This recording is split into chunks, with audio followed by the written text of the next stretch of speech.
रामायण और महाभारत हिंदू सभ्यता की नींव हैं।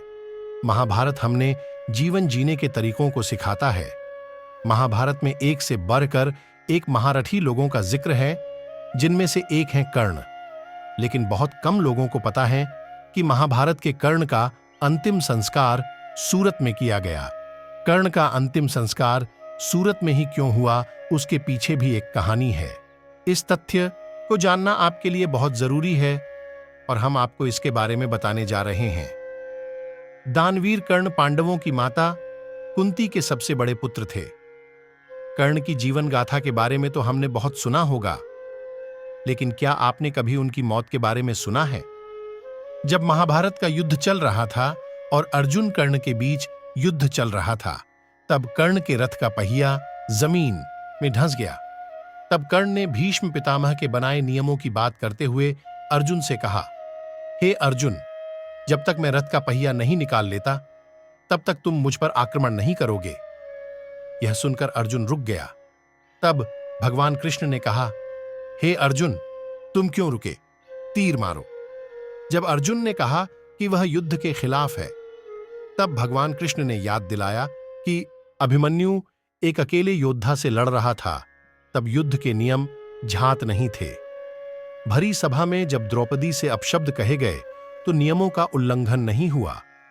इन शब्दों को सुनकर अर्जुन क्रोधित हो गए और उन्होंने कर्ण पर भगवान शिव जी का दिया हुआ अस्त्र चला दिया। अर्जुन के इस बाण से कर्ण मृत्यु के समीप पहुंच गया।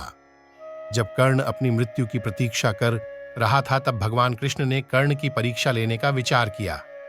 भगवान कृष्ण ने एक ब्राह्मण का रूप धारण किया और कहा, हे कर्ण, मेरी बेटी की शादी हो रही है और मेरे पास उसे देने के लिए सोना नहीं है, इसलिए मुझे सोना दो।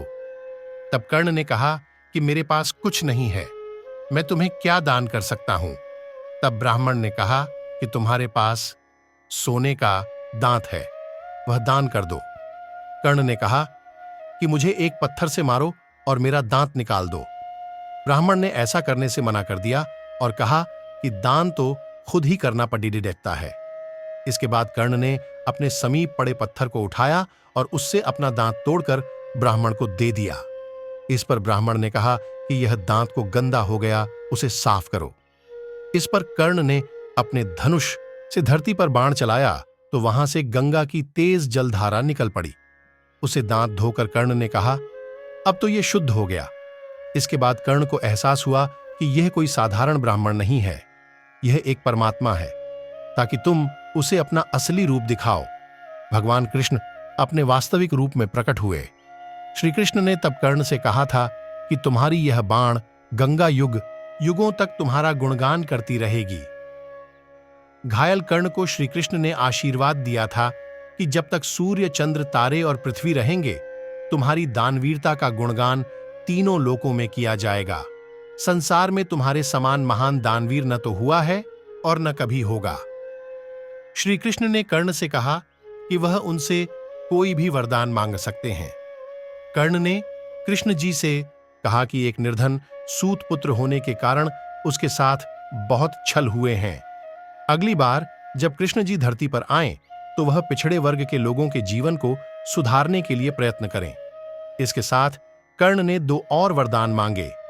दूसरे वरदान के रूप में कर्ण ने यह मांगा कि अगले जन्म में कृष्ण जी उन्हीं के राज्य में जन्म लें, और तीसरे वरदान में उन्होंने श्री कृष्ण से कहा कि उनका अंतिम संस्कार एक कुंवारी भूमि पर करना।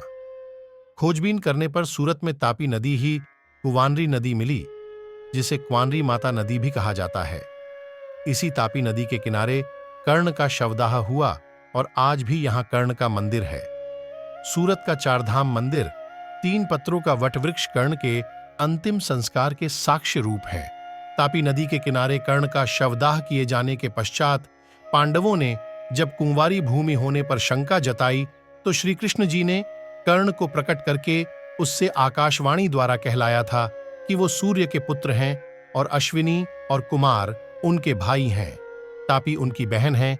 उनका अग्निदाह कुंवारी भूमि पर ही किया गया है।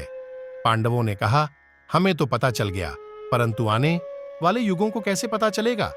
तब भगवान कृष्ण ने कहा कि यहां पर 3 पत्रों का वटवृक्ष होगा जो ब्रह्मा, विष्णु और महेश का प्रतीक रूप होगा। ऐसी मान्यता है कि यहां कोई भी सच्चे विश्वास के साथ प्रार्थना करेगा तो उसका मनोरथ कार्य अवश्य पूर्ण होगा।